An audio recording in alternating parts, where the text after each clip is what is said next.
Hello, my name is Rebecca Popo and I'm a social work major and I'll be interviewing. I'm David Shimmick and I'm a criminal justice major. This will be our first interview in our second set of interviews. Hello, my name is Rebecca Popo. I'm David Shimmick. I'm with Western PA Behavioral Health Resources and I'm a social worker here. What brings you in here today?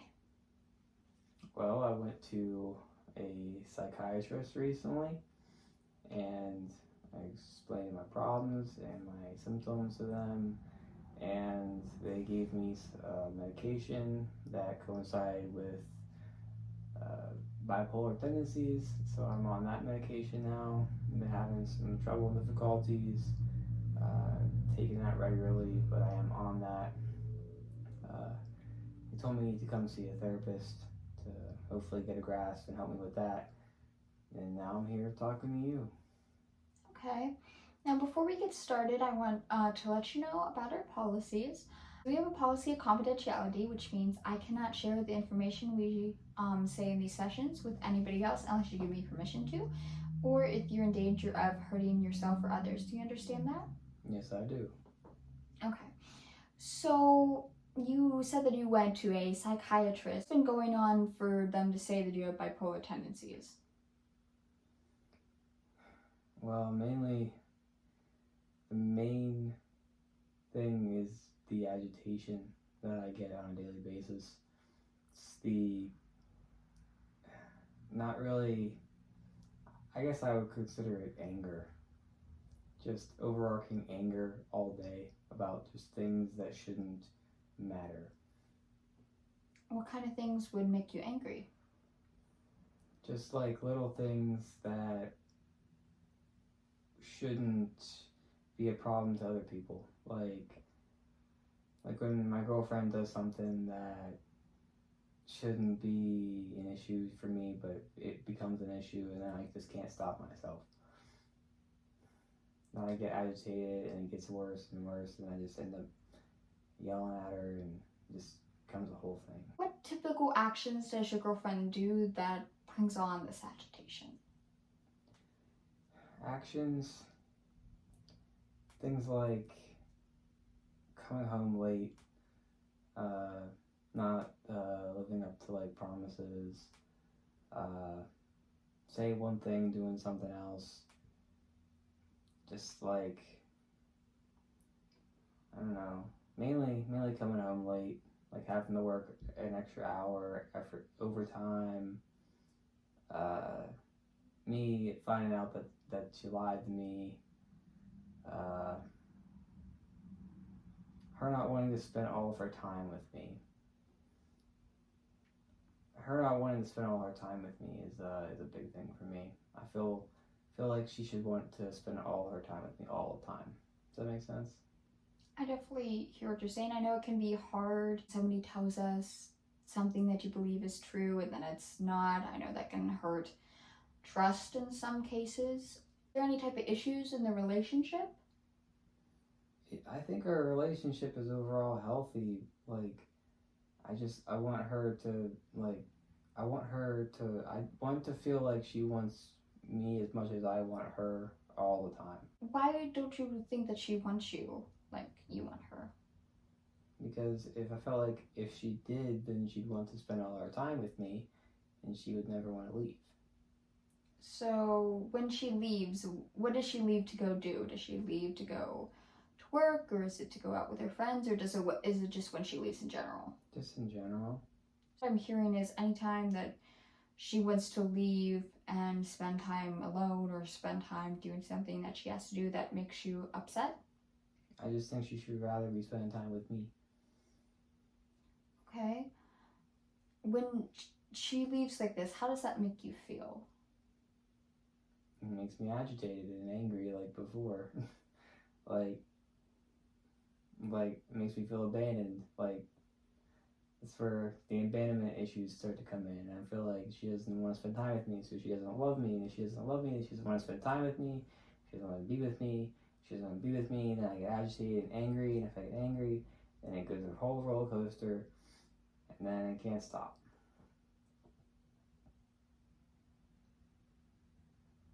And that's where we are today. Now if I can't take my pills anymore on time, if I can't do that, I can't do this, now we're here. Okay, I definitely hear what you're saying. It seems like you're having definitely a hard time with this. Where do you think your abandonment issues are coming from that make you feel like if she leaves, then she's abandoning you? Abandonment issues? I don't really know. I feel like if she leaves and wants to go hang out with other people other than me, then she's choosing other things over me, no matter how small or minuscule they may be, whether she actually is or not. I feel like she is.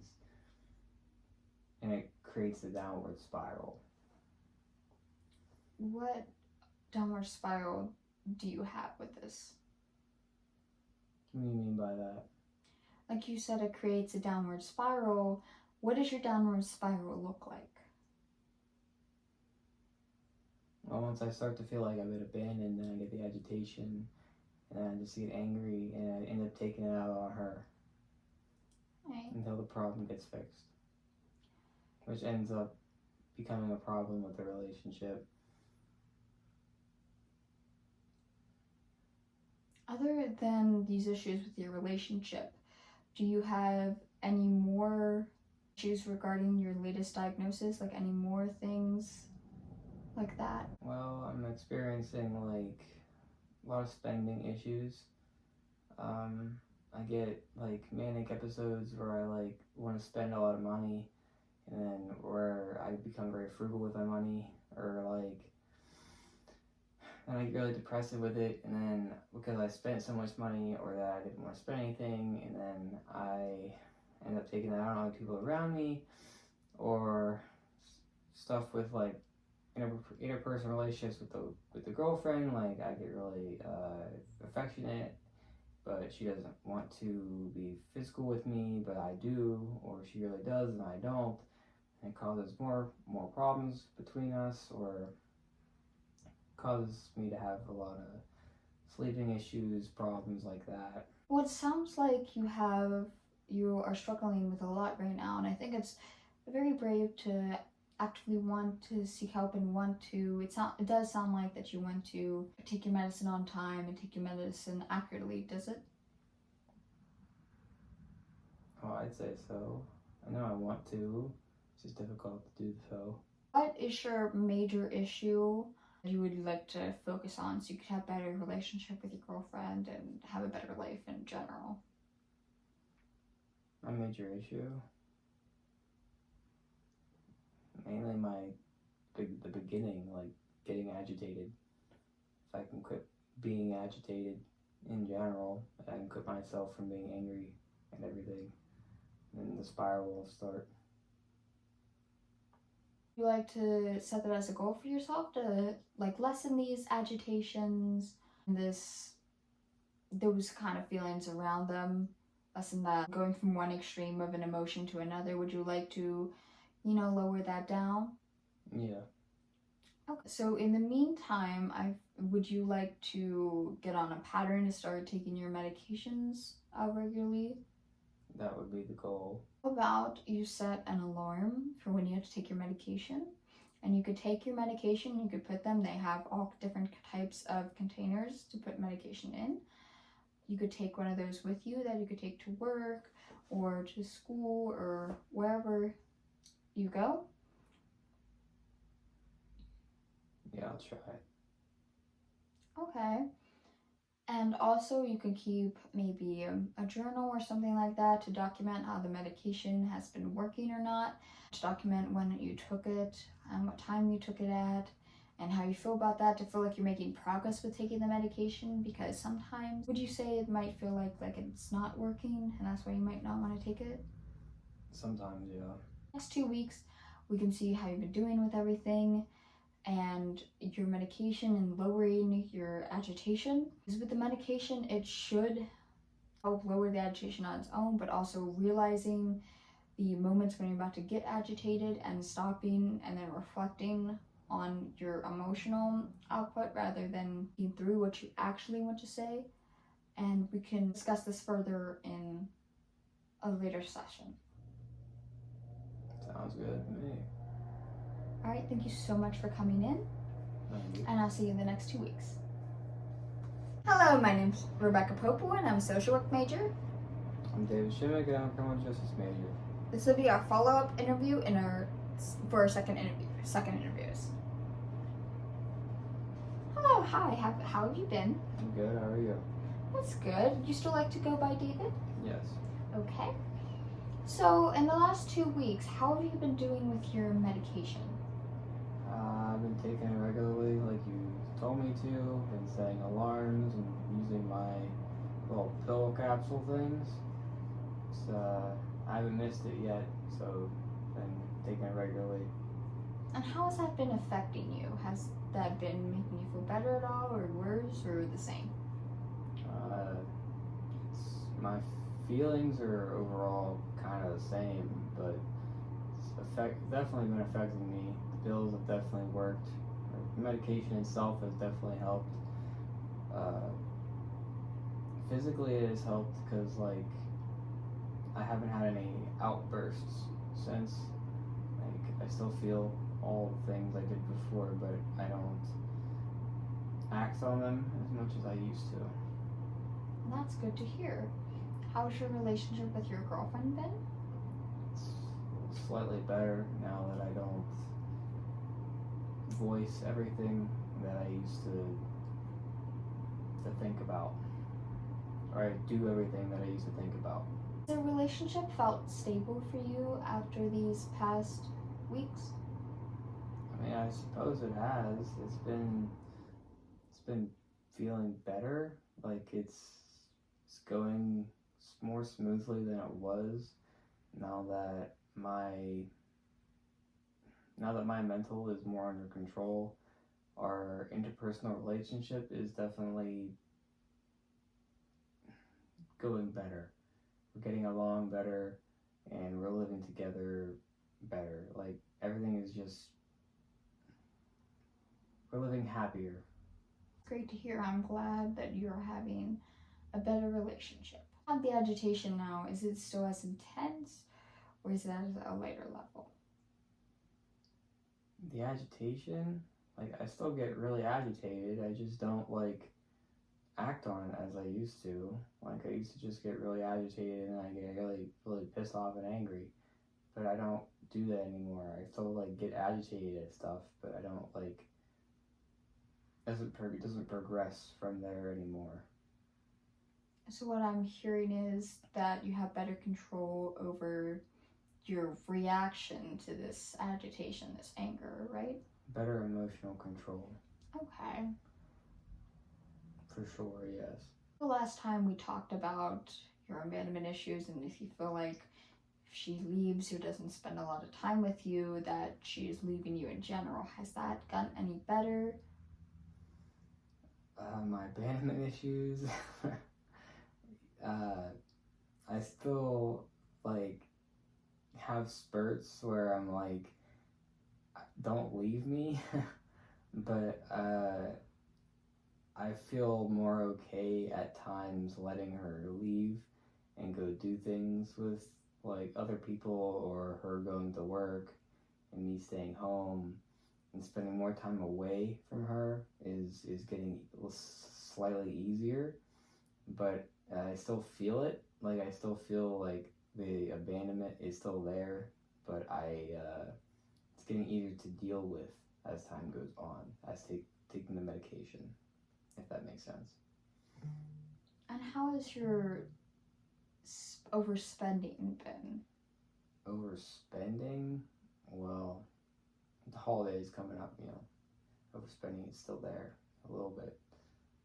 Buying Christmas presents and stuff like that, but haven't drained the bank account in a while, so I guess not too bad. Have you been feeling like you're going out of your window of tolerance? Like, have you been feeling like you're having too high of highs, like you want to spend everything? You feeling a lot of sexual prowess, or have you been experiencing like too lows, like your depression, or have you been maintaining in like the middle where you've been feeling stable? But overall stable, some highs, some lows. Overall mainly been feeling stable. Sometimes things will happen where you just feel a little off. Some for some days, but overall mainly stable since I've been taking medication regularly. Yeah, for sure. How's your sleeping been? You still having some of those sleeping troubles?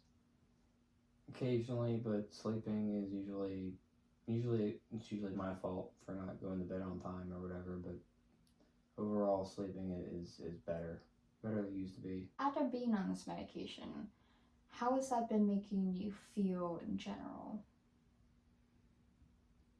It's a life changer, I guess. Like the medication is taking it on time in general. Taking the medication on time has saved me a lot of headache throughout my daily life. Like it has saved me a lot of uh, pain in my relationship. So I guess it has helped. Not not in a lot of ways that a normal like somebody else might be able to see, but it has helped me mentally. That's really good to hear. I'm glad that you're doing better on it. I know last time we talked about maybe keeping a journal with your medication. Have you been doing that? Occasionally. Sometimes I'll write down how I'm feeling or whatever, but usually sometimes I won't really need it. Are any of those feelings you would like to reflect on or talk about that you wrote down? Any instances? Incidences of well, I don't yell like I used to. Usually I can control the emotions that I used to get more angry about and whatnot like that. But overall, I haven't really been keeping too detailed journals, mainly just stuff about the day. Have you pinpointed a trigger for this agitation or how you get really in these agitated situations? My trigger for my agitations is, I think it's something to do with my abandonment issues. The girlfriend leaving and something to do with the past, but ultimately it's the abandonment issues and me not wanting to be left alone. Would you like to work on your abandonment issues to maybe help with your agitation, like figure out why you have these abandonment issues or what really causes them? For sure, if there's some way to actually do that, I mean, I'd be happy to give it a try. You want to work on your agitation and make it to a point where it's not controlling your life. For the next session, would you want to start looking at why you may have these abandonment issues, how they come up, what you feel when you feel them, and why that is causing your agitation? And would you want to look into that for next session? Yeah, absolutely. And then you would still like to keep on your routine taking your pills because that has been helpful? Yeah. In the next 2 weeks, you can look at why you may have some of these abandonment issues and what may be causing that, as well as taking your medication on time. And then in next session, we can talk about your findings and how you feel about them and see if any of your agitation has gone down. All right, sounds good to me. All right, thank you so much for coming, and I appreciate your time. Thank you.